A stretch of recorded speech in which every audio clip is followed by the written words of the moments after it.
Mr. Wamil, we shall continue with your testimony, and you shall be testifying under the same oath. You understand, sir?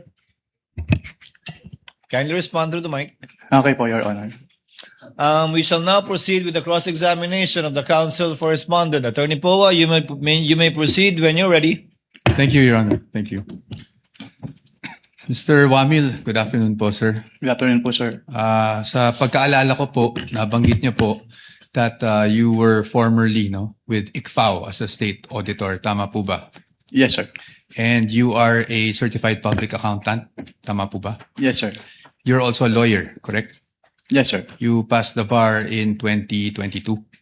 2023 po. 2023. Okay, I stand corrected. And Mr. Wamil, you also testified yesterday during your direct examination that you were part of the team that audited the OVP and DepEd confidential funds. Is that correct? Hindi po team kasi ako lang po yung nag-evaluate ng documents. Ikaw mismo, basically nag-evaluate ng documents. Tama po ba? Yes po, sir. Okay, just so maintindihan lang namin how ICFAO conducts its audit. Yung mga auditors po ba, do they go to the field and observe itong mga confidential operations in person or?